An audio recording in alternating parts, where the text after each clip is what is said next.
Tentei trazer uma apresentação bem pautada nos aspectos de sono relacionados à primeira infância. Normalmente, eu acho que eu nunca dei uma palestra tão específica na primeira infância, é a primeira vez que eu estou falando mais especificamente do tema, mas nas minhas aulas eu sempre falo do sono ao longo da vida. Então, a gente acaba sempre abordando os aspectos relacionados à primeira infância. O laboratório nosso de sono e exercício físico, então, como você falou anteriormente, né, eu venho estudando isso há um bom tempo, há mais de 20 anos, então a gente coloca o tempo, assim, pensa no tempo, nossa, faz séculos praticamente que eu vejo esse tema. E como a gente está aqui falando de sono, eu estou achando que a grande maioria aqui talvez responda se está com sono. Alguém está sonolento aqui nesse momento ou não? Fico feliz de escutar isso, porque na maioria das vezes eu escuto mão levantada e eu não escutar essa mão levantada para mim é muito bom. E quem acha que dormiu, alguém acha que dorme mal à noite ou que dormiu mal essa noite? Com certeza. Que dorme mal à noite. Quem tem bebê? E no geral, não pontualmente, no geral acha que tem algum sono, que o sono não está legal ou que dorme bem no geral? Andréia, eu dormi super bem antes de ser mãe. Depois que eu fui, embora a Isabela durma a noite toda, mas eu sou assim, gente, será que ela tá com frio? Será que ela tá com calor? Preocupação. Porque essas alterações que a gente tem do sono, o que elas acabam atingindo? Nas funções do nosso sono mesmo. Porque o que a gente dorme? Qual é a importância? Quais são as funções do nosso sono? Então, o nosso sono ele tem função. O pointer aqui no meio, mas restaurativa, conservação de energia, consolidação da memória e sistema imune. Ou seja, se eu durmo mal, tudo isso aqui vai estar afetado. Então, a minha memória, a gente sempre percebe isso, que quando a gente dorme mal, a nossa memória no dia seguinte, ou ao longo do tempo, a gente perde a nossa memória, a gente vai ficando mais cansado, mais ansioso. A conservação de energia, ou seja, você vai ter aquele dia mais arrastado, mais cansado por causa disso. A questão do sistema imune, a gente estava conversando disso ontem. Eu estou com uma gripe querendo bater na porta, mas ela não me atinge. Por quê? Porque eu durmo bem. Eu falo que eu faço bem o que eu estudo a vida inteira. Eu durmo muito bem. Então, eu faço como eu faço. Não tenho filhos, durmo muito bem. André, será que é por isso que depois que a gente é mãe, você pensa que você tem Alzheimer? Porque eu era o tipo de pessoa assim, que eu sabia nome, sobrenome, a data do aniversário. Hoje eu não sei o nome dessa. Eu pergunto 2, 3 vezes o nome da pessoa para gravar. Sim, e está tudo relacionado a isso. Por quê? Porque quando a gente dorme, a gente passa por todo esse processo aqui. Então, isso aqui a gente chama de hipnograma. A Adri já conhece esse slide que eu dei semana passada na palestra. Eu adoro trazer essa foto, porque é uma foto de um período de sono inteiro. Então, é tudo que acontece durante o nosso sono. E aqui explica todo esse cansaço, toda essa questão de restauração, de consolidação de energia, a parte física, a parte cognitiva, o sistema imune. Então, está tudo aqui nesse slide. A gente consegue perceber tudo. A gente sabe que o sono nosso ele tem diferentes ondas cerebrais, por isso que a gente sabe em cada fase de sono que a gente está. Então, a gente tem estágios de sono, estágio 1, 2 e 3, sono REM, o sono de ondas lentas, o estágio 1, 2 e 3. Esse slide é um pouco antigo, por isso que ele tem o estágio 4, mas os dois foram fundidos. Então, o estágio 3 é o sono de ondas lentas, é o sono profundo. Quando a gente fala, está no sono profundo, está no estágio 3. E a característica dele é uma onda mais lenta e com uma maior amplitude. Enquanto que a vigília da gente é uma onda mais curta e de rápida frequência. E o sono REM, que é o sono dos sonhos que a gente tem, a gente chama ele de sono paradoxal também. Ele é chamado de paradoxal porque a onda cerebral é muito semelhante à vigília. Então, a única diferença que a gente consegue perceber de quando a gente está acordado para quando a gente está sonhando, ou o sono REM, que é o sono dos sonhos, é porque durante o sonho a gente tem atonia muscular. A onda cerebral é igual, mas a gente está dormindo. Se a gente fosse só pelo cérebro, a gente acharia que estaria na mesma onda. A gente consegue diferenciar pela atonia muscular. E por que a gente tem essa atonia muscular? Porque o sono REM, o sono dos sonhos, é que a gente sonha. Então, para a gente não vivenciar esse sonho que a gente está tendo, dependendo do tipo de sonho que eu tenho, de movimentação, eu não vou vivenciar esse tipo de sonho. Tem distúrbio do sono que a pessoa tem alteração nessa atonia, e não tem esse desligamento. Então, são pessoas que vivenciam o sonho. Então, tem uma reportagem que eu vi recente de uma menina que o namorado mordeu e arrancou o dedo dela. Por quê? Porque ele tem esse distúrbio comportamental do sono REM, ele sonhou com alguma coisa que ele devia estar comendo, foi, mordeu e literalmente amputou apontando o dedo da menina. Então, é um distúrbio do sono muito perigoso, que tem que ser tratado justamente por isso. A pessoa vivencia, ou chuta, está jogando futebol, está chutando, então isso é importante. E também outras coisas que acontecem durante o sono, essa questão do sonho, a gente tem uma maior densidade do sonho para a segunda metade da noite. Então, a gente cicla ao longo da noite, passando por todas essas fases do sono. Sendo que na primeira metade da noite, a gente tem mais sono profundo, mais sono de ondas lentas. E na segunda metade da noite, a gente tem mais sono REM. Por isso que quando a gente sempre acorda lembrando de um sonho. Mas eu sempre lembro desse último sonho que eu estou tendo aqui. Eu nunca lembro do primeiro sonho. Na verdade, você acha que sonhou uma vez só, mas a gente nunca sonha uma vez só. A gente sonha a noite inteira. Mas a gente sempre lembra do último sonho, porque a gente tem uma maior densidade de sonho para o final da noite e a gente só lembra do sonho quando a gente tem um micro despertar no meio dele. Então, como a gente tem uma maior densidade para o início da manhã, e a gente acorda sempre cedo, então a gente acorda, a chance de acordar no meio de um sonho é altíssima, então por isso a gente sempre lembra do último sonho. E quem fala para mim, eu não sonho nada, eu nunca sonhei, mentira, todo mundo sonha, não existe não sonhar, pessoa não existe. Só existe em casos específicos de distúrbio do sono, se a pessoa tem uma apneia do sono, tem algum problema que altera essa arquitetura ideal do sono. Aí sim, essa pessoa pode não sonhar, mas as consequências são gravíssimas disso, porque o nosso organismo precisa de todas essas fases do sono para justamente recuperar a parte física e a parte cognitiva.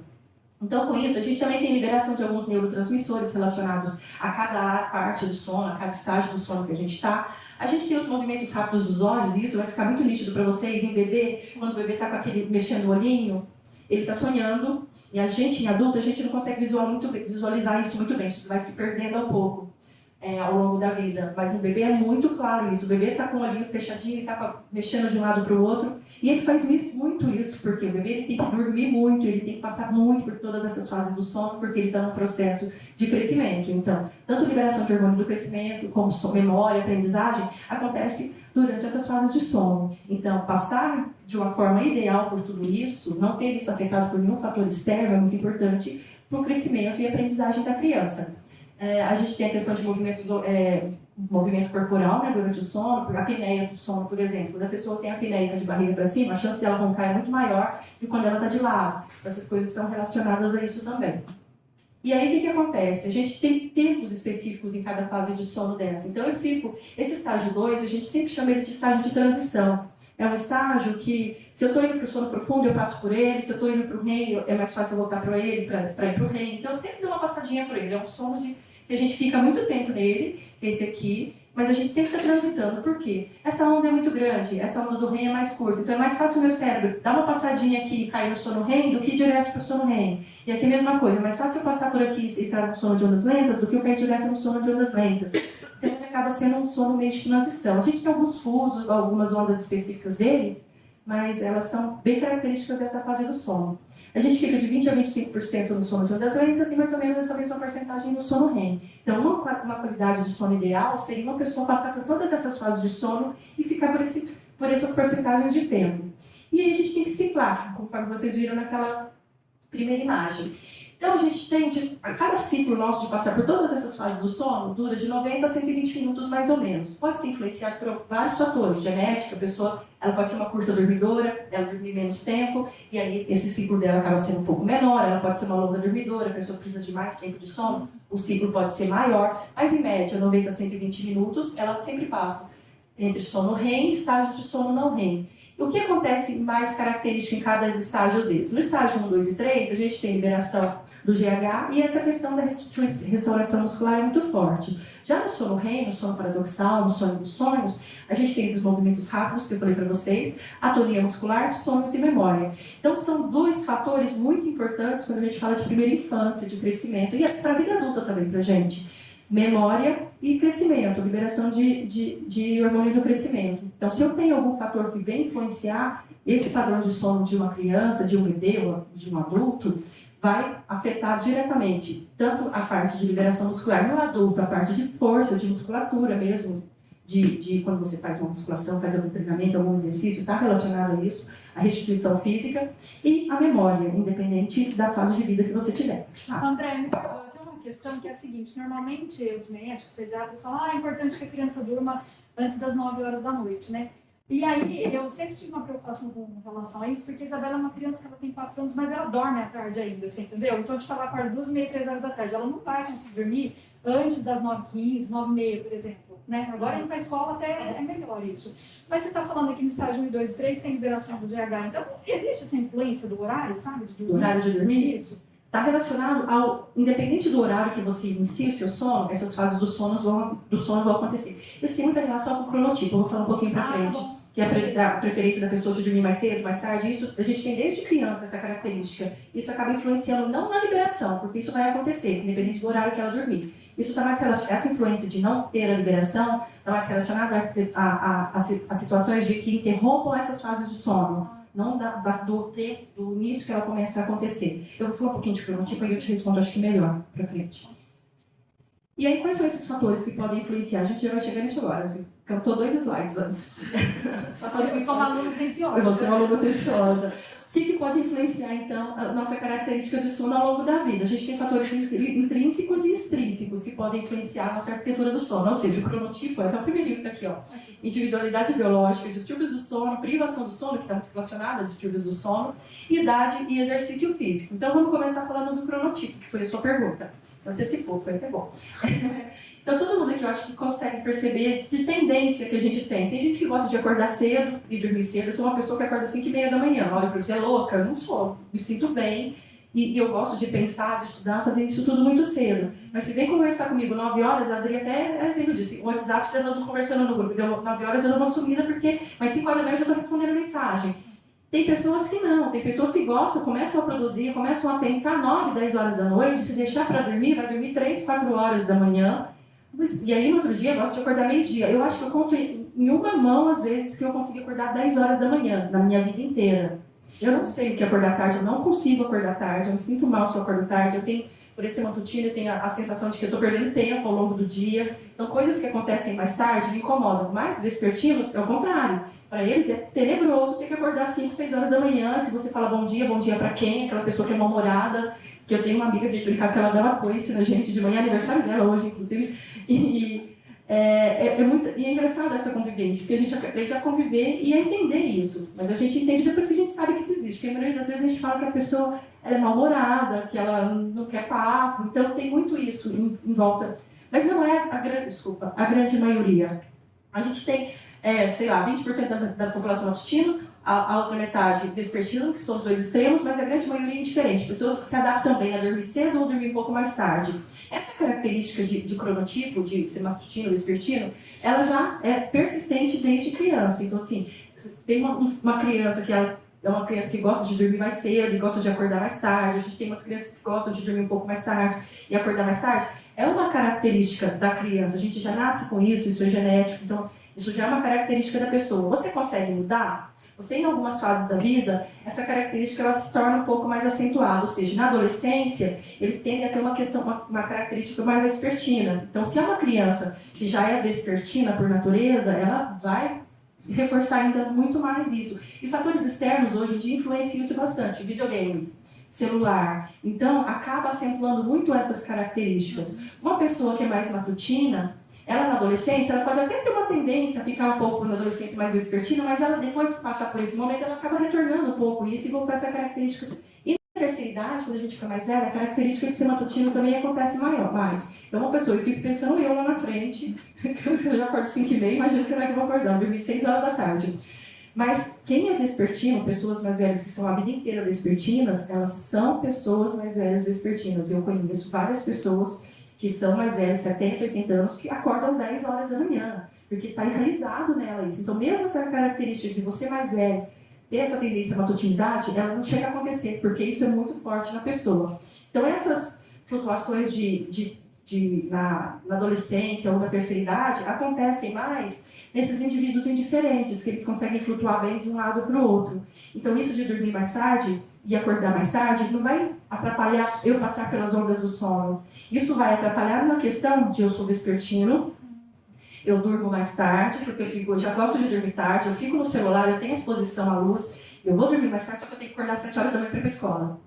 Diminui o tempo de sono. Aí sim vai influenciar o hormônio do crescimento, todas essas questões vão estar relacionadas a isso, porque você vai ficar menos tempo no sono de ondas lentas, você vai ficar menos tempo no sono REM. Isso de criança ir para a escola às 7 horas da manhã, principalmente em cidade grande, cidade do interior acaba sendo um pouco mais tranquilo, porque acorda mais perto do horário de ir para a aula. Mas criança que mora em São Paulo, a van paga, o primeiro coitado que entra na van, que a van passa 6 horas, 5h30 da manhã na casa, para o menino começar a aula às 7, é o último a ser deixado lá na casa. Então, essa criança, para esse horário de aula, ela sempre está privada de sono. Então, se é uma criança que você não consegue colocar ela para dormir mais cedo, porque tem esses fatores externos que vão influenciar, e a gente sabe que criança, no caso, meus sobrinhos têm de 9 a 13 anos. Celular e videogame, gente, é vício o tempo inteiro, e essa faixa etária é toda nisso. André, mas sabe o que eu percebo também? Por exemplo, a Isabela, como eu te falei, tem 4 anos, ela tem essa necessidade de dormir depois do almoço. É uma coisa que ela não aguenta, você entendeu?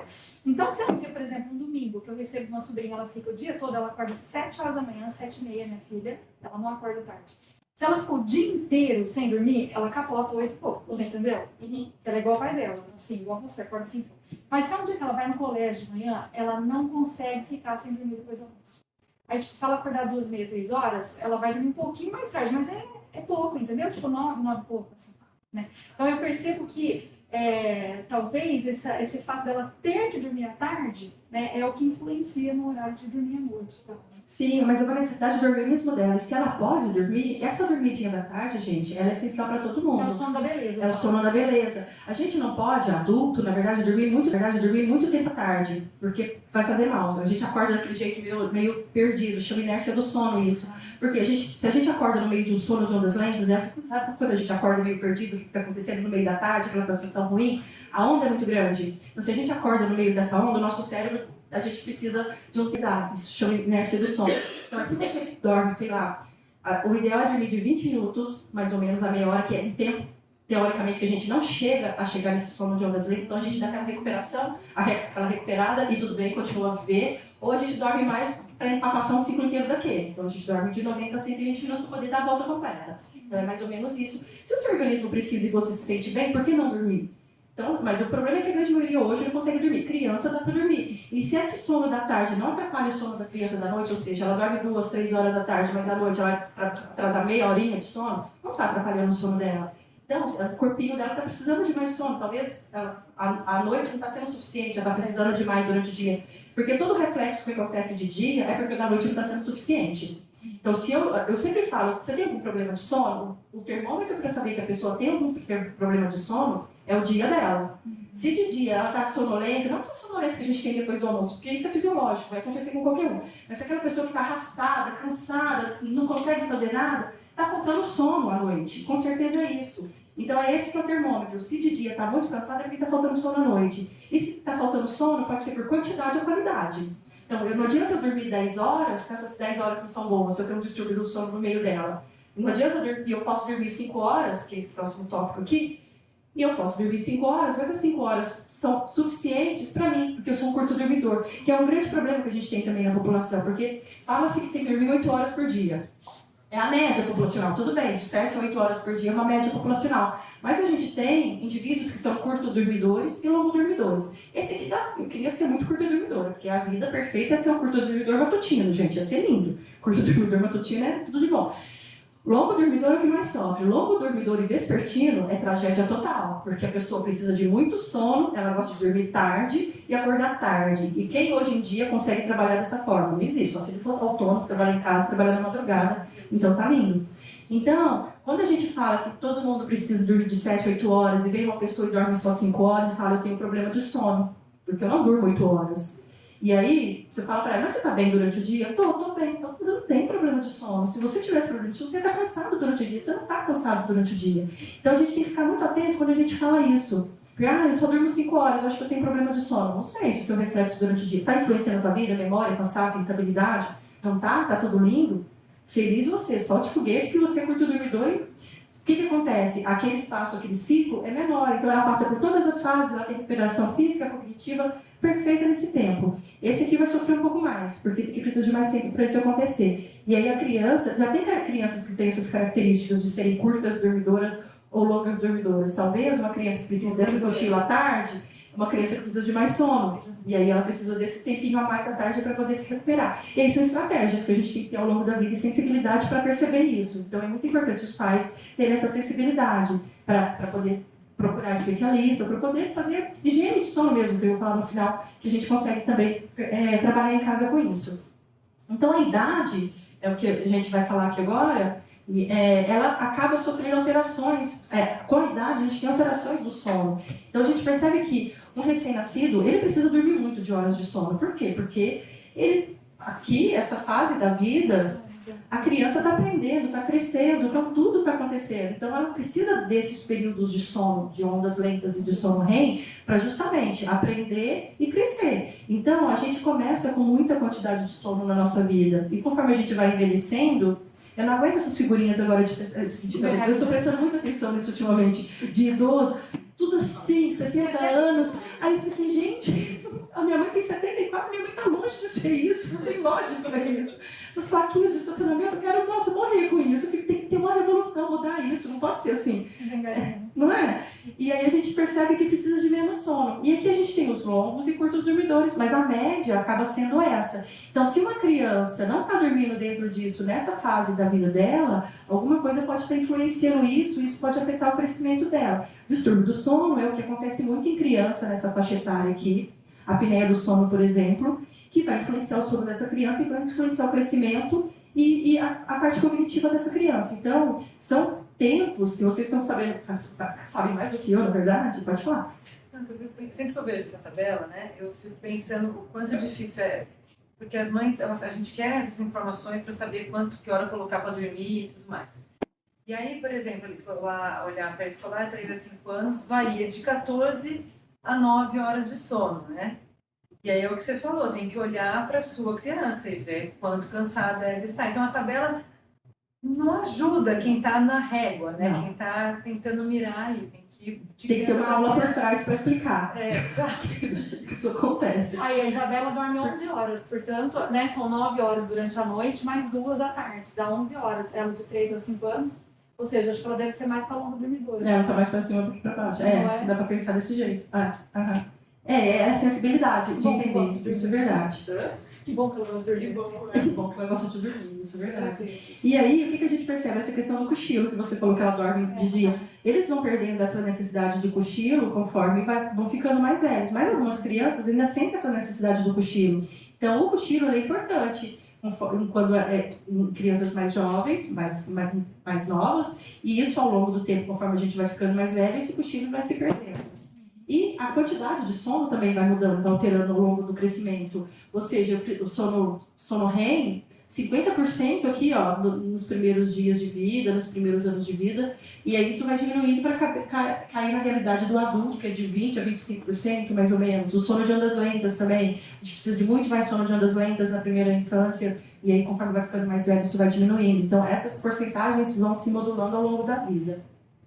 E aí o sono do lactente, eu trouxe alguns slides falando especificamente de partes, de épocas. Entre 3 a 6 meses, ele começa então a apresentar maiores períodos de sono noturno, caracterizando essa consolidação do sono. Porque quando nasce, aquela coisa picada de criança e bebê, de mãe e bebê, né? Fica todo mundo louco, dorme, acorda. E essa consolidação que acontece é por conta da secreção da melatonina na glândula pineal. Então ela começa, mais ou menos, a acontecer por volta dos 5 a 6 meses, ter essa maturação. Então isso vai ao encontro dessa criança conseguir dormir mais tempo no período noturno do que ficar esse sono todo picadinho ao longo do dia. Tudo bem que ela precisa desse sono, mas essa consolidação noturna é importante. Isso acontece com a melatonina. Esses períodos que vocês conseguem ter um descanso maior na noite, de pelo menos 4 horas, entre uma mamada e outra, para poder dormir melhor. E isso, essa criança passa a não acordar tanto por conta dessa questão da melatonina. Na idade escolar é um grande problema, que é isso que a gente já começou até a comentar, de ter que acordar cedo para ir para a escola, e essa idade também a criança já começa a gostar de celular. Hoje em dia, criança de 2 anos, 1 ano, já está com o dedinho já passando no celular desse jeito, e essa exposição à luz, então está tudo cada vez mais cedo acontecendo, a criança está tendo muito estímulo mais cedo, são crianças muito espertas, muito inteligentes, e é complicado isso, esse tanto de estímulo, precisa de sono também, mas esse estímulo acaba atrapalhando o sono, então é meio paradoxal isso, é complicado. E aí é importante essa questão da higiene do sono, dos pais perceberem o que acontece com essa criança, da necessidade que essa criança tem de sono, quanto ela precisa de sono, porque os pais educadores são importantes, são os principais responsáveis para valorizar isso mesmo, essa necessidade de um sono que é satisfatório para o desenvolvimento da criança. O pai tem que perceber que essa criança dela tem que dormir. E a gente sabe que muitas vezes essa rotina diária de casa é muito complicada, porque na maioria das vezes o pai e a mãe também estão no celular. O pai e a mãe estão trabalhando até tarde, o pai e a mãe estão assistindo televisão até tarde, e a criança está do lado. Então como que você vai pôr uma criança para dormir se o pai e a mãe não estão fazendo a mesma coisa? Criança é a mesma coisa. Por que não tem que sair do celular você pode continuar no celular? A primeira pergunta é essa, gente. Você está mexendo no celular, por que eu não posso? mas ele precisa dormir muito mais do que eu. Mas como você vai explicar isso para uma criança? Você vai ficar lá mexendo no celular, você deita lá no quartinho, fica lá quietinho, que você vai dormir agora? Então, é muito difícil, porque o pai tem que entrar. Então, a rotina da casa é muito importante. E ela entra muito nessa questão da higiene do sono, para o sono da criança. Porque a rotina da casa é que vai fazer a criança ter rotina. E sono é rotina, gente. Com criança, mais ainda. Para adulto é importante ter rotina. Imagina uma criança que a gente tem que pôr rotina. Então, acaba ficando um pouco mais complicado. E essa redução de sono, de 2 horas para a criança, no tempo total de sono dela, está relacionada a várias doenças. E isso é bem escrito na literatura. Então, diabetes, obesidade, hipertensão, além do rendimento escolar, porque tudo isso acaba influenciando fases do sono que são importantes para que a gente não tenha essas doenças, essa relação. Na puberdade, a gente já tem essa questão que eu falei para vocês da tendência à vespertinidade. Então, eles já apresentam um aumento da sonolência diurna. No adolescente, a gente vê que ele está tudo morrendo de sono à tarde, aquela cara de passar o tempo inteiro. Essa tendência à vespertinidade. Eles têm uma tendência a atraso de fase, que é querer dormir mais tarde por conta disso da vespertinidade. Essa cultura de dormir mais tarde. E essa junção de necessidade biológica com os fatores externos que a gente tem. Porque a idade daqui é de celular, é computador, é coleguinha conversando. É complicado. Então, assim, o mundo em volta deles faz ele querer dormir mais tarde. E ele já tem isso dentro dele de querer dormir mais tarde. Então, assim, já é difícil para uma pessoa que fisiologicamente já tem a tendência de querer dormir mais tarde. E tudo que acontece reforça isso ainda mais. E ele tem que acordar às 6 horas, ele vai ter que acordar para ir para a escola. Tem um pesquisador muito famoso de Curitiba, e ele trabalha com essa parte escolar, de mostrar mesmo que a escola começar um pouco mais tarde é importante. Se você consegue colocar o teu filho para estudar à tarde, se a escola permite, é interessante. E isso mexe muito na rotina de família. Por isso que eu falo, vai muito além do que só o sono, é uma rotina da família inteira. Então, você conseguir se organizar para o teu filho estudar à tarde, tem que ser uma rotina familiar, isso daí não dá para todo mundo. Uma escola que a aula começa às 8h30, tem algumas escolas que já estão até implementando isso. Mas não é uma rotina da maioria das escolas, porque você tem que mexer toda numa... Isso é política pública, isso vai mudar tudo da sociedade, então é complicado. E essa criança, 1 horinha, 2 horinhas de sono que a criança tem mais de manhã, já muda totalmente, já faz diferença para o desenvolvimento dessa criança. Principalmente porque quando a gente fala que o sono REM acontece mais para o final da noite, mais próximo do horário de acordar. E o sono REM é a parte cognitiva. Então, essa criança sempre vai estar privada do sono REM que está relacionado à cognição. Então, a gente já vai pegando os gatilhos aí. Tipo, a gente acorda cedo, o aprendizado já vai estar influenciado. O crescimento de GH está mais para o início da noite. Então, acaba não se influenciando tanto nessa questão. Mas a quantidade de sono, nessa questão do aprendizado, estou falando. Mas essa questão da redução do sono é muito complicada por causa disso, de todos esses fatores. E aí, quando a gente fala de sono REM, do sono das memórias, antigamente, quando eu comecei... Quando você fala da criança que vai dar cedo, é quando a gente acorda a criança, não quando a criança acorda naturalmente naquele horário. Sim, porque uma criança... porque isso que eu te dei de exemplo, 5h30 da manhã, se o seu organismo está preparado para acordar, você vai despertar. Você pode até ficar na cama, mas você vai ficar rodando lá para o outro de preguicinha, mas não vai dormir mais que aquele sono. Agora, se você precisa pôr o despertador para acordar às 5h30 e você bate a mão no despertador 3 vezes para continuar dormindo, tá faltando sono, com certeza não precisa. E criança para a escola, eu acho, não sei, eu não sou mãe, mas eu tenho exemplo dentro de casa que eu percebo que tem que dar uma chacoalhada boa para poder acordar para ir para a escola, porque não vai acordar naturalmente. Os meus sobrinhos, 2 estudam de manhã e 1 estuda à tarde, mas 1 estuda à tarde. Para ele é mais tranquilo, porque ele acorda e ele não gosta, ele tem tendências para mim de curto dormidor e vespertino. Ele é bem curto dormidor e ele é vespertino, porque ele gosta de dormir tarde, ele escuta movimento, Diego, ele escuta movimento, ele já está acordando, e esses dias minha mãe até comentou que ele falou assim, se eu quiser eu acordo cedo, não tem problema de acordar cedo, sabe, desse jeito. Então ele todo despachado. E eu acho que ele tem essa característica, mas a médica, foi na médica recentemente, e a médica falou, você tem que dormir mais, falando para ele que ele tem que dormir mais. E ele realmente dorme pouco.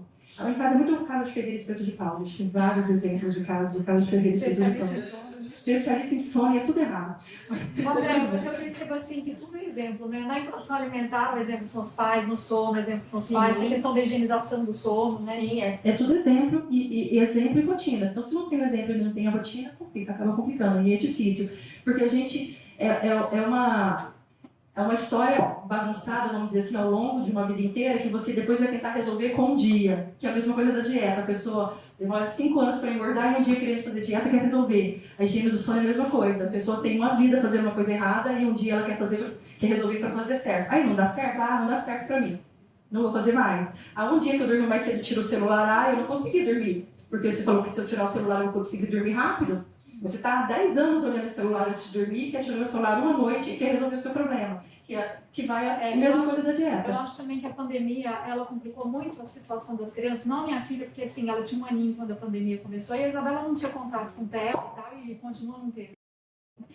Mas as crianças passaram até as aulas, né? E ali passou a ser a diversão delas também, passar bastante tempo assim em frente à tela. Né, sim. Isso, a pandemia ela ajudou e piorou muito. Ela ficou muito assim, para quem gastava muito tempo em trânsito, em coisas relacionadas, foi a bênção a pandemia. Mas para outras pessoas se perderam bastante na pandemia. Quem tinha filho, quem tinha que se organizar, quem tinha que trabalhar. Então, assim, ela foi boa e foi ruim. Muitas pessoas amaram, muitas pessoas se acabaram nela. Queria aproveitar o gancho que você falou do despertador de manhã e confirmar, né, de que uma questão é o tempo que você dormiu e o momento que você está no sono. Porque às vezes eu tenho a impressão de que, tudo bem, 5h30 seria o ideal que você ia acordar. Sei lá, mas naquele dia ser 5h40 por causa do ciclo do sono. Só que o seu despertador se programa 5h30 e não 5h. Ele não é sensível a que fase do sono você está. Não. Normalmente, quando você tem uma rotina, o teu corpo ele vai acordar na hora que você está acostumado. Eu acho que escutar o corpo é importante. Eu acordo com o despertador, e eu olho no relógio e vejo que é 5h30. Então, assim, a necessidade do meu corpo acabou ali, independente da hora que eu acordei. Eu normalmente lembro de sonho, normalmente não lembro de sonho. Às vezes eu acordei no meio de um sonho. É bom saber de sono, porque a gente fez interpretando na gente, né? Às vezes eu acordo, eu lembro de um sonho, eu sei que eu estava no sono REM e meu corpo despertou. E eu não sinto sono, eu não durmo de dia, gente. É muito difícil eu dormir de dia. Se eu vou para algum lugar e todo mundo vai tirar soneca à tarde, eu quero morrer com isso, porque eu não durmo, e aí fica todo mundo dormindo, eu não tenho o que fazer, é horrível, eu não sinto sono. Então, mas às vezes eu acordo e não lembro do sonho, porque o meu organismo acordou no meio de sono de horas antes, então não tem uma regra.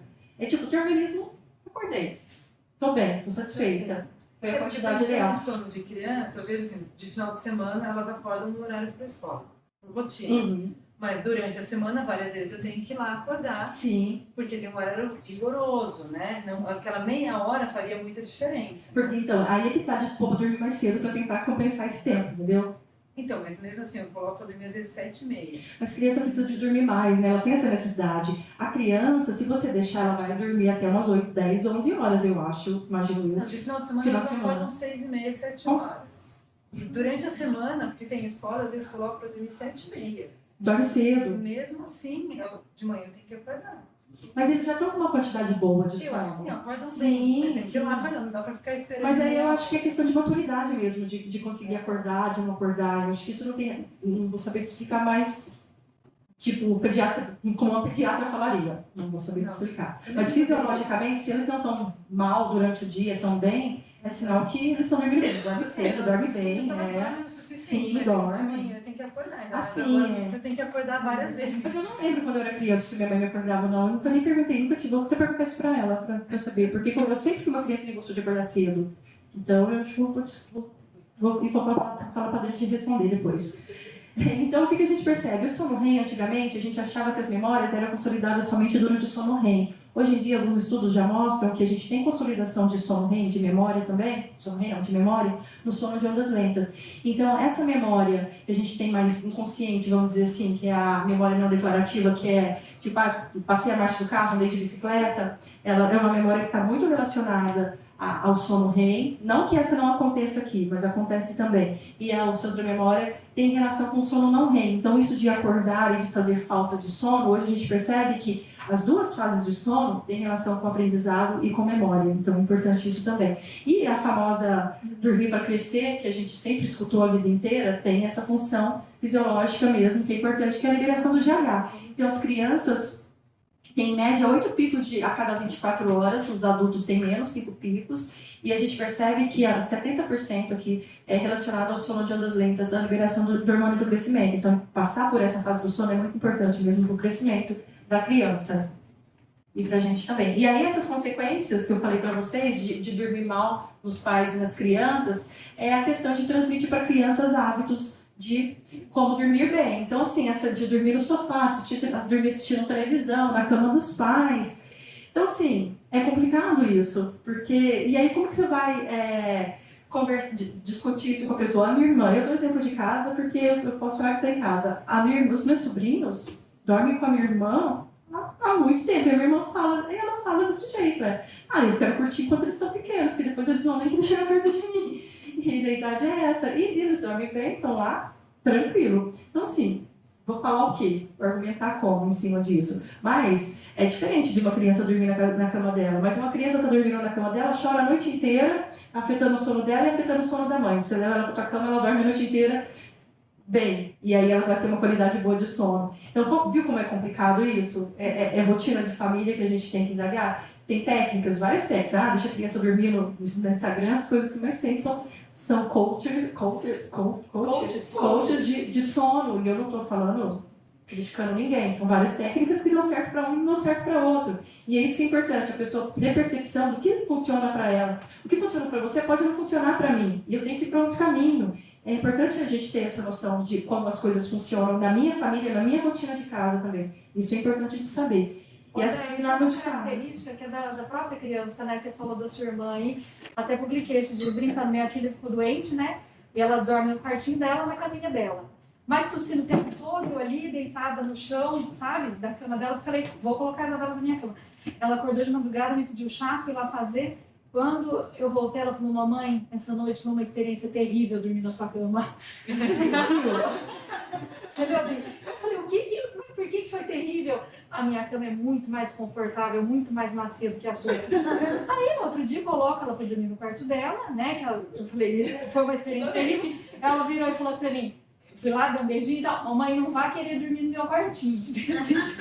Esse é meu. A cama é dela, o quarto é dela, e é mesmo, né? Uhum. Mas assim, tem uma característica muito assim, ela quer o conforto, ela não quer aquela coisa da pessoa ficar batendo pé, nem nada. Então, o que dá certo num, às vezes não dá certo no outro. E são rotinas de casa diferentes. O importante é saber o que faz a pessoa dormir bem e não ter essas consequências durante o dia, né? A alteração do sono. Então, isso é importante. Mas a questão de sofá, de dormir na televisão, de claridade, isso tudo, gente. A pessoa sempre fala, mas eu durmo melhor se eu dormir com a televisão, o barulhinho da televisão me ajuda a dormir. Eu nem escuto isso mais, porque eu escuto isso de 1000 pessoas. A claridade da televisão, eu coloco no timer, esse barulhinho me dá uma animada. Mas essa claridade, gente, acaba influenciando a sua qualidade de sono, mexe na tua arquitetura do sono. Você acha que você dorme melhor, mas de dia você vai estar com sono, você vai estar com sono, é coisa daquele barulhinho que te fez lá atrás. Então, assim, a gente não consegue enxergar quando é na gente. A gente tenta se enganar, na verdade, né? Porque acha que está fazendo bem e isso vai continuar. Então, isso daqui, eu não acho que é certo. Eu já falei 1000 vezes, mas a gente fala, mas a rotina da casa é da pessoa que faz. Então, as consequências não tem como a gente também fazer isso. Não é verdade, porque assim, atrapalha a rotina do casal, atrapalha tudo isso, na verdade. A independência da criança, dela ter o quartinho dela fazer as coisas dela. Mas tem o outro lado, então é complicado da gente... E aí, outro fator que influencia bastante na característica do sono, na arquitetura do sono, e a gente vê que isso em crianças, aproximadamente 50% terão um tipo de problema de sono, e é um número muito grande, porque está bem próximo que na população, isso foi um levantamento em São Paulo, 70% dos adultos reclamam de algum distúrbio do sono, a gente vê que caminha junto isso. E a gente sabe que a prevenção dessas consequências negativas de sonolência, irritabilidade, problemas comportamentais, dificuldade de aprendizado, acidentes na adolescência, ou baixo desempenho acadêmico. Então, assim, prevenir esse tipo de problema de sono nessa idade é muito importante para a gente prevenir esse tipo de consequência. E isso tudo é o que acontece por conta de falta de sono, tanto na criança como no adulto.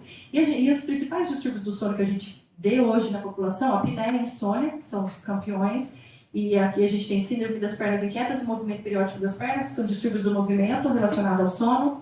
Bruxismo em criança também tem mais prevalência em criança, sonambulismo, sonilóquio e terror noturno. Eu vou falar um pouquinho mais dessas que têm maior prevalência em criança. Aqui, esses distúrbios do movimento relacionados ao sono, eles acontecem mais na vida adulta, mas eles têm uma característica genética. Então, quando começa a acontecer desde pequeno, e até que tem uma porcentagem boa que acontece desde criança, aquela criança que acorda sempre atravessada na cama, o lençol acorda todo revirado, ela sempre tem que estar mexendo a perninha, alguma coisa relacionada a isso, pode perguntar se vô, mãe, pai, alguém na família tem esse tipo de característica.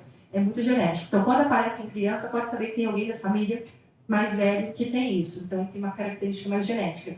Esses outros influenciam de outra forma. Então, o sonilóquio, que é o famoso falar dormindo, ele é muito comum em crianças na idade pré-escolar, ou seja, 50% dessas crianças apresentam sonilóquio, então é verbalizar durante sons, durante o sono, e sem que haja, né, consequência do evento. Acontece mais nos meninos, tem uma tendência familiar e pode acontecer na polissonografia em qualquer fase do sono relacionado ao despertar. Ele normalmente acontece mais no sono de ondas lentas porque tem movimento, então, como o sono REM a gente tem atonia e acaba não acontecendo mais durante o sono REM.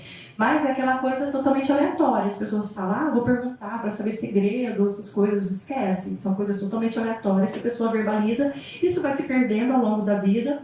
Então, se é uma situação que acontece sempre, eu acho que procurar o especialista é importante, mas é uma coisa muito pontual, acontece uma vez ou outra, e a gente tem que perceber o que aconteceu, o que está sendo o gatilho para que isso aconteça. Percepção de pai mesmo. Quando essa criança está muito animada, brincou muito, está muito cansada, ela fala dormindo, ou são coisas pontuais, a gente consegue perceber, mas se está acontecendo com muita frequência, procurar especialista, eu acho que acaba sendo a melhor solução.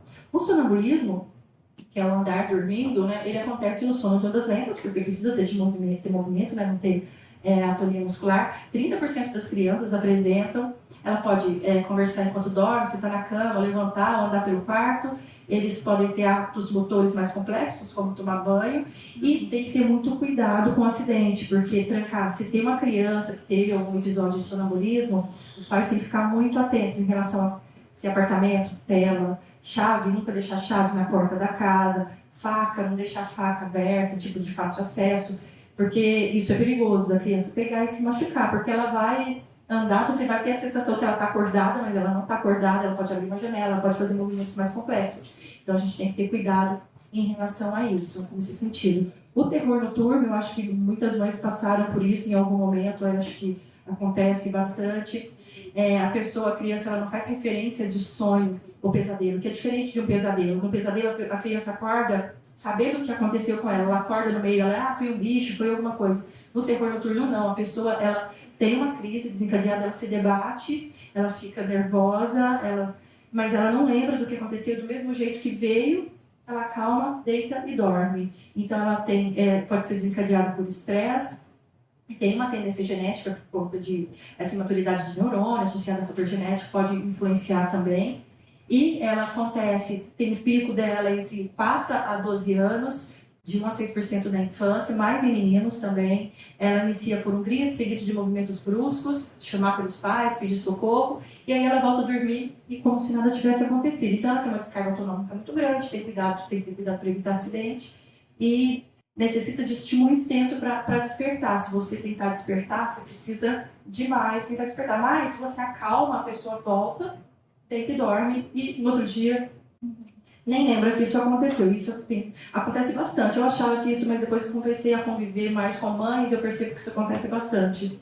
Mas isso tudo acontece dormindo? Ou ela Dormindo. acorda, grita? Não, ela dormindo, ela faz todas. Ela tá gritando dormindo. Ela tá dormindo. Mas ela não vai te relacionar, que é diferente do pesadelo, que acontece durante o sono REM. No pesadelo, essa criança vai te relatar que teve um sono ruim. Aqui ela não vai ter esse relato, vai simplesmente acontecer.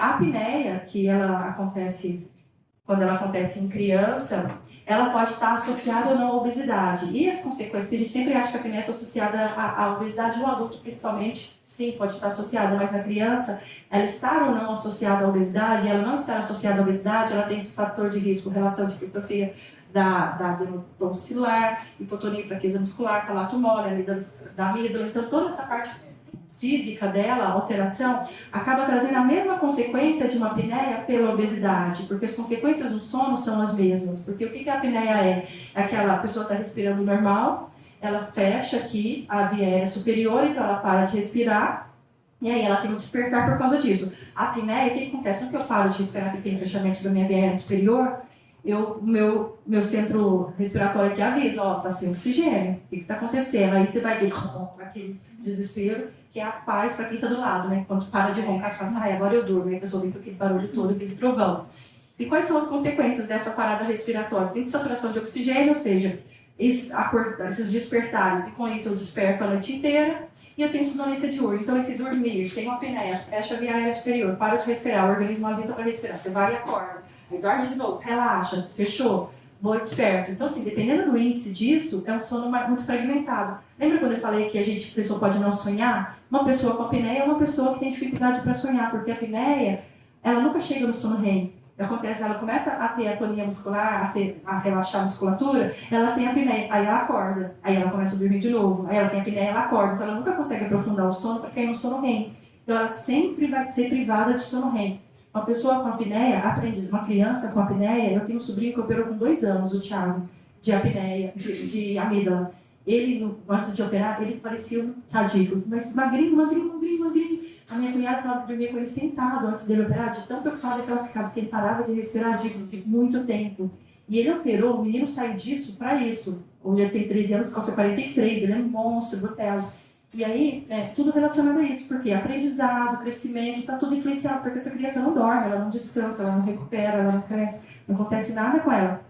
E isso, a longo prazo, acaba levando às consequências da apneia do sono, né? Que a questão da obesidade, a parte da inflamação, isso está tudo alterado na criança que tem a apneia.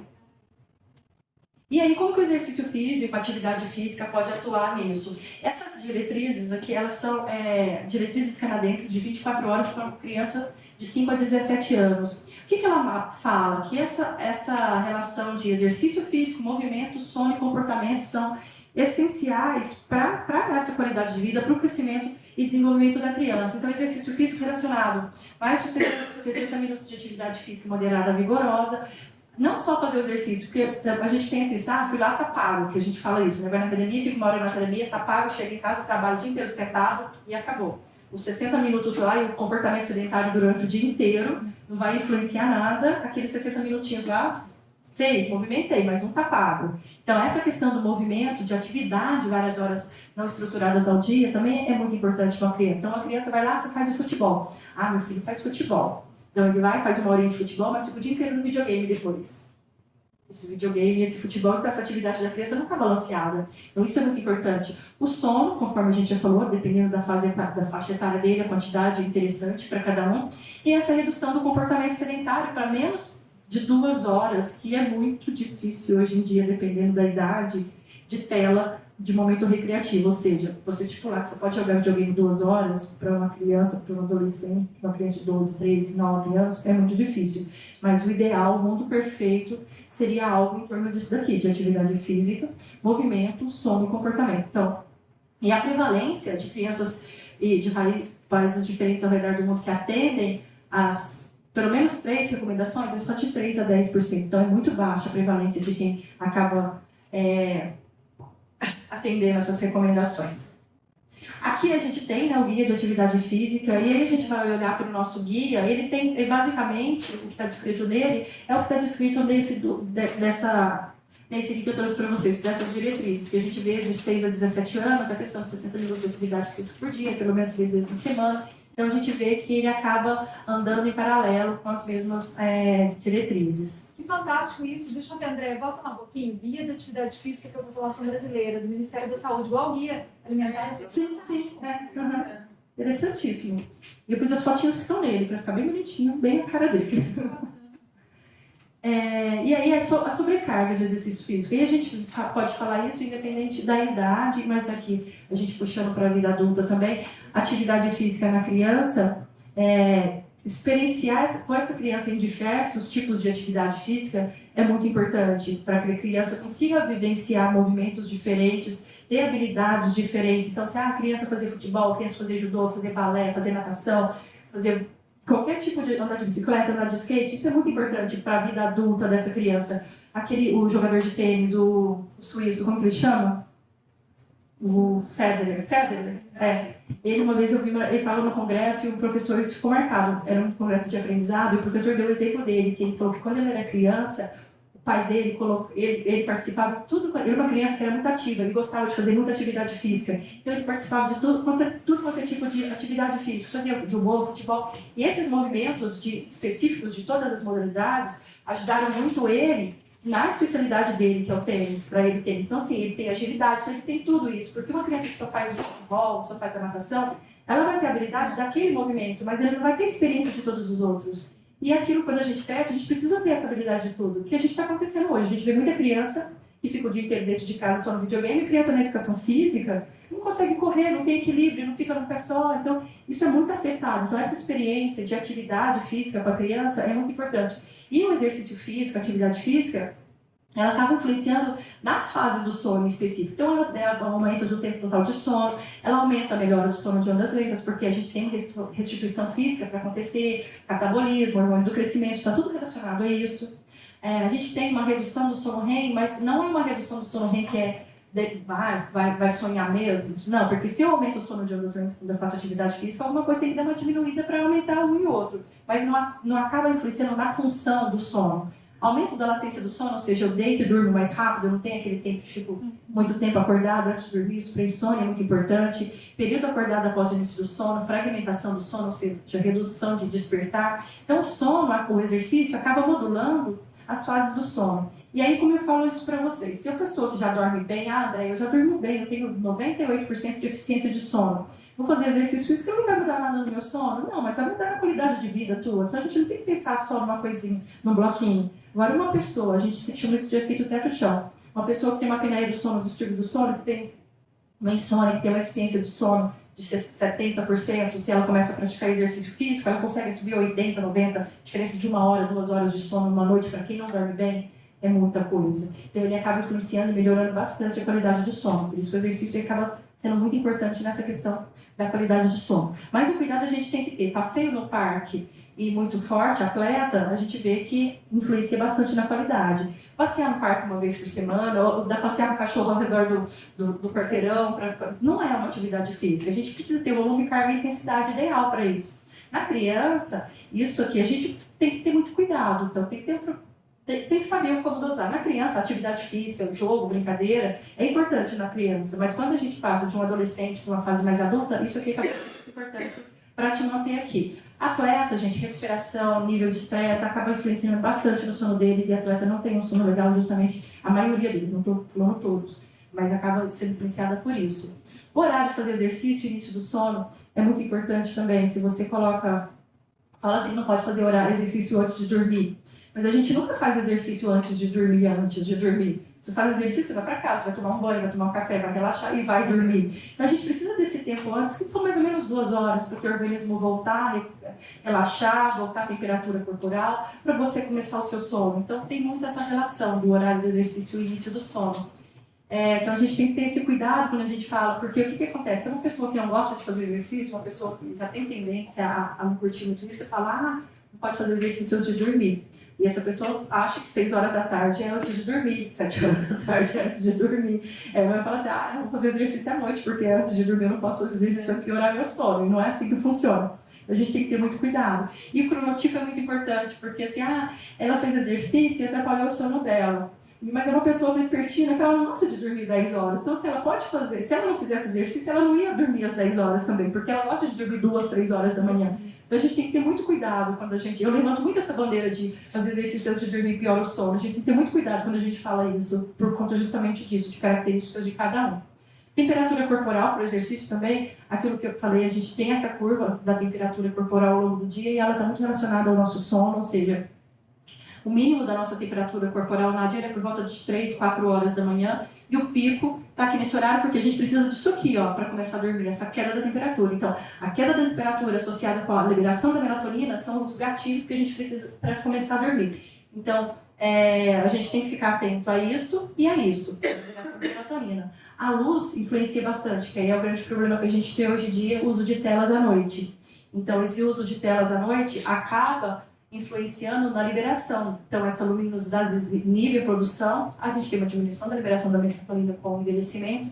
Então, essa tela, antes de dormir, acaba o quê? Vai inibir? Vai empurrar para frente. Então, se eu parei de usar a tela 1 ou 2 horas antes, eu vou empurrar um pouquinho para frente 1 ou 2 horas antes. André, mas eu durmo com o celular perto de mim. E aí que vem o contexto. Porque assim, eu posso olhar no celular antes de dormir, eu durmo super bem, não me atrapalha o sono. Então, se uma pessoa que não tem problema de sono, não influencia o sono dela, olhar o celular antes de dormir acaba atrapalhando tanto quanto uma pessoa que tem insônia.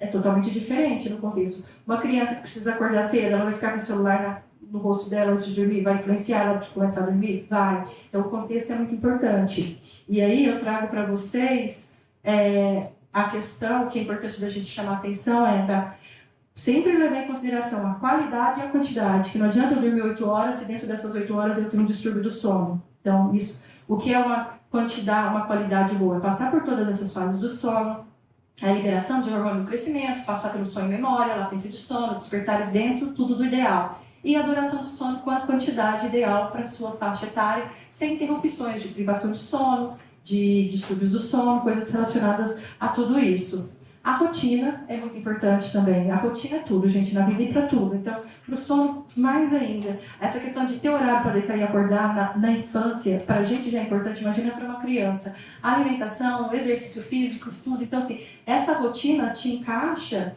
num ambiente perfeito para dormir e acordar e fazer todas as atividades. Então, é muito importante ter uma rotina. E a exposição à luz. Essa questão da exposição à luz atrapalha a liberação da melatonina, esse estímulo visual, porque se você está vendo um vídeo, um TikTok, qualquer coisa que seja, você vai ter um estímulo cerebral naquilo. No momento você deveria estar tendo mais repouso para querer começar a dormir. Você vê um vídeo engraçado, você vai rir, você vai aumentar o batimento cardíaco, vai mudar a fisiologia do teu organismo, que era para o momento que você está indo mais entrar para dormir. Aumenta a latência do sono e aí te traz consequências diurnas. Aqui, como eu falei para vocês, caso de Ferreira Espeto de Pau, eu trouxe a desculpa desse meu sobrinho, que é o que eu falei para vocês, para ele... Como que eu consigo colocar o som ali? Que ele usa o celular. Eu falei que ele foi na médica e a médica falou para ele que ele precisava dormir mais. Aí eu peguei e mandei uma mensagem para ele um dia e falei: e aí, você vai fazer agora? Você vai dormir? Perguntando para ele, porque eu tenho WhatsApp, tá todo WhatsApp. Quando você tem, André? 9. Ah, E aí eu peguei e mandei uma mensagem para eles. Você consegue clicar para mim? Esse primeiro? Ver TikTok lá no quarto pra eu tentar dormir. Ver TikTok lá no quarto pra eu tentar dormir, tá? Põe o celular no microfone. acho que tem. Pode ser. Ele fala assim, vamos ver se vai sair. Ver TikTok lá no quarto pra eu tentar dormir, tá? Você viu no computador? Você tá no máximo? Tá, também. Tá, também. Ele fala, eu falo pra vocês, ele fala assim, o que você vai fazer agora? Você, agora eu vou pegar vou assistir TikTok pra eu poder dormir. Aí eu falei pra ele assim, mas não vai te atrapalhar a dormir? Ele, não, mas é porque quando eu vejo o TikTok, se eu tô no sofá, eu durmo. Então, se eu vou pro quarto, eu aproveito e durmo lá, porque o TikTok pra mim faz eu dormir, me dá sono. E aí eu durmo bem. Aí eu falei, ainda mais porque eu fiz exercício físico hoje, então aí eu vou pegar e dormir bem. Aí no outro dia, tá, né? Mandei mensagem pra minha irmã. E aí, dormiu? Bem, tá, dá um sono danado. Tive de pegar o celular dele às 10h30 porque precisei tomar o TikTok. Então, assim, a sensação que ele tem é que ele dorme olhando TikTok. Mas esse estímulo visual, esse celular, isso tudo aqui na cara, gente, acaba influenciando. Então, ele não dorme, não adianta, não vai dormir. Mas eles acham que ficou bravo comigo, tá, gente? Porque eu falei que eu ia pôr, A nossa. tia rastreando, A né? tia, nossa, deu Nossa. um problema. Não é porque eu vejo TikTok. Por conta disso? Foi. E aí eu vou finalizar aqui para vocês, que é essa questão da higiene do sono, que a gente tinha comentado. Então, movimentar, ter uma rotina de deitar, evitar cafeína antes de dormir. Essa questão de atividades mais tranquilas, meditação, leitura, criar um ambiente aconchegante. Um quarto muito frio, um quarto quente demais, um quarto claro demais. Se eu tenho dificuldade para dormir, ou se eu acordo muito cedo normalmente e eu quero tentar dormir um pouco mais tarde, coloca um blackout no quarto, para o quarto ficar mais escuro. Ou qualquer luzinha me atrapalha dormir, coloca um blackout no quarto. Televisão no quarto. Todo mundo, vocês têm televisão no quarto aqui? Ai, gente, população privilegiada vocês. Porque assim, quando eu pergunto isso, a maioria, na disciplina que eu dou de letiva de sono, eu pergunto isso na turma, 80% dos alunos levantam a mão. E televisão, gente, é gatilho para não dormir, porque assim, você tá com a televisão aqui, não tá legal esse programa, você vai passando para frente, né, procurando uma coisa legal. Vai meia hora, vai uma hora, que na hora que 6 horas da manhã bate o teu despertador, essa hora que você ficou lá procurando uma coisa legal que não tinha nada a ver com a tua vida, vai fazer falta. Essa é uma hora que você ficou procurando um programa legal e não tinha um programa legal realmente, você tá dormindo. Então, essa televisão no quarto, ela como eu falo, é uma bengala para quem quer ter desculpa de falar que dorme com a televisão, porque ela acaba atrapalhando realmente o sono da pessoa. Então, um lugar muito frio. Então, assim, são cuidados que a gente consegue ter essa rotina na vida da criança também para tentar trazer uma melhor qualidade do sono. Bom, gente, era isso que Andréia, se tivesse mais alguma coisa. Fantástico, fantástico. Você sabe que quando eu fui discutir com a Lelê, né, sobre a programação para esse evento e tal, eu falei, gente, eu queria alguém que falasse de sono, alguém que falasse de exercício, né? Eu falei, será que existe alguma pessoa, eu não conhecia assim você, né, que fale de sono e exercício? Aí ele falou Polício, né? O Polício falou, nossa, Andréia Maculana é a pessoa para isso, assim. Fantástica a sua aula, gente. Fiquei muito feliz de estar aqui com vocês. Eu gosto muito de falar desse assunto, né? É um assunto que vai indo. É porque tinha tempo, aí comecei a ficar preocupada. Eu já falo rápido, e quando eu fico nervosa, já começo a querer E sabe o que é isso falar muita importante? coisa. Porque traz a responsabilidade para os pais. Você falou sobre a questão de política pública, né, com relação ao horário da escola para criança e tudo mais, né? Mas, assim, essa rotina que os pais estabelecem em casa, a gente sempre pensa no melhor para os nossos filhos, não é? Tipo, você vai... eu vejo muito isso, assim, na fase que a Isabela está entrando na escola, os pais vão atrás de várias escolas para ver qual que é melhor, qual que atende, qual que escola... O que você pensa, né? O que a gente quer para os nossos filhos? Que eles tenham uma vida longa, que eles sejam longevos, né? Que a vida seja leve, que a vida seja feliz, ou seja, que eles não tenham comorbidades. Então, você pensar que você estabelecer essa rotina, assim, na primeira infância, que é algo que vai ser uma poupança de saúde e longevidade para eles na vida adulta, acho que é o melhor que a gente pode fazer para os nossos filhos, né? Eu lembro que quando a Isabela nasceu, a pediatra dela, a doutora Silvia Arruda, que atendia pelo Veracruz, até saiu, porque passou no concurso.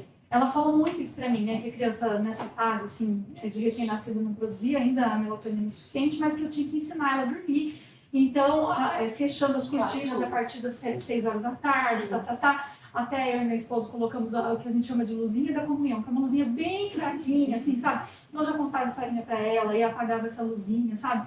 E a gente decidiu, na minha casa, a gente ter televisão no escritório. Então, uma coisa que é importante, assim, a Isabela tem pouquíssimo contato com tela, pouco, e ela vai assistir, hoje, por exemplo, ela está doente, falou, mamãe, eu vou ter sessão de cinema, que é a sessão da televisão. Eu falei, sim, não é no smartphone, é na televisão, ela vai no escritório, então, tipo, sei lá, 10h30 vai assistir até 11h30, que é o horário do almoço, sabe? Pra gente foi importante, porque a gente também não tem o hábito, né, de ficar assistindo televisão. Eu achei que sua palestra foi fantástica e colocou nos pais essa responsabilidade. Porque se você cresce com isso, você leva para a vida. Tudo bem que fatores externos vão influenciar. Televisão no quarto, por exemplo. Eu nunca tive, na minha casa a gente nunca teve televisão no quarto. Eu acho que não seja nem por esses motivos, por outros motivos, talvez. Mas eu nunca tive necessidade de ter televisão no meu quarto. Os meus irmãos, os dois têm televisão no quarto. Eles não usam tanto assim, mas os dois têm. Mas porque os dois são casados. Então, esses fatores externos acabam influenciando, então, assim, ao longo da vida. Então, assim, a gente dá a base, igual a gente tenta mostrar qual é o caminho, qual é a rotina, as coisas que tem que acontecer. Mas eu percebo que eles não são de assistir televisão no quarto, eles não curtem assistir televisão no quarto. Então, é uma coisa que eu cresci sem, eu não cresci com esse hábito de ter televisão. Que é diferente dessa geração que está vindo agora, que é uma geração que tem, a grande maioria, eu pergunto na sala de aula quem tem televisão no quarto, a grande maioria dos meus alunos tem televisão no quarto. E aí, quando eu falo isso de tentar tirar celular é muito importante também. Eu tento trabalhar isso muito com eles também. Tipo, vamos fazer a disciplina de eletiva que eu falo para eles, vamos fazer um teste durante 2 meses, 1 horinha antes de dormir, tira esse celular, que você reclama muito de sono. Os que conseguem fazer, eles falam, relatam que melhoraram o sono deles. Eles tentam fazer com os colegas da República, então, assim, eu dou uns trabalhos assim para tentar mobilizar todo mundo. E os que fazem certo, eles percebem essa diferença. Mas é aquilo, não é um dia que vai resolver. E outra coisa que eu acho, assim, voltando para a primeira infância, eu vejo os pais muito no consultório, né? Às vezes quando você leva no médico, ou, por exemplo, eu levo a Isabela para atividade religiosa, o que eu faço na minha bolsa? Eu já levo um estojo cheio de canetinha, eu levo um bloco, levo uma canetinha, entendeu? Não fazendo nenhum tipo de julgamento, mas para mim não era legal eu ficar dando o smartphone para Isabela na recepção do consultório. Então eu prefiro que ela fique ali pintando um bloquinho, né? Por cada vez que nós vamos, entendeu? Para mim foi bastante bom, assim, porque aí ela já sabe, ela tem um horarinho ali, é meia hora, 40 minutos e acabou. Foi bastante importante. Já cresce aprendendo assim, né? Então, vamos abrir ali para perguntas? É isso, então? professora. A gente tem uma pergunta aqui no YouTube da Ruth Reinoso, que é a nossa antiga gestora, e ela pergunta se crianças de 5 a 6 anos têm limite de atividade. Natação 2 vezes por semana e dança 2 vezes por semana, escola integral com yoga e capoeira. Eu acho que isso, o limite vem dos pais de percepção, de quanto a criança está ficando cansada e estressada com isso tudo, porque você consegue perceber na criança.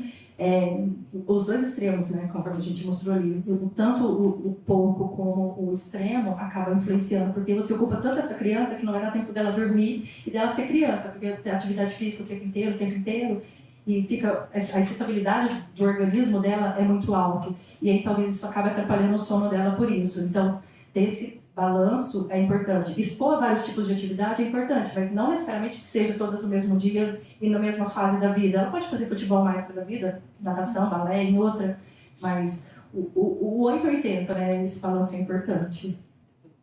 Obrigada. Alguém mais tem alguma pergunta para a professora Andréa? A televisão e o celular fazem o mesmo. Sim, a luz, a claridade, a exposição à luz. É ruim do mesmo jeito, é a qualidade de exposição. Tanto é que em casa, luz, a gente sempre, isso é bem dito, luz em sala, em quarto, aquela luz amarela, ela é melhor. Luz branca é escritório e cozinha. O resto da casa, normalmente, a gente sempre fala isso, é uma luz mais calma, porque à noite, se você está fazendo um ambiente, alguma coisa, você já vai começando a induzir o teu corpo, que aquele momento é um momento de descanso já, então você já começa a dar esse momento de relaxamento para poder induzir o sono, porque é muito difícil, está super excitado, ativo assim, deitar e dormir, não vai acontecer, o organismo precisa ter esse momento de queda, de excitação mesmo do organismo para poder dormir.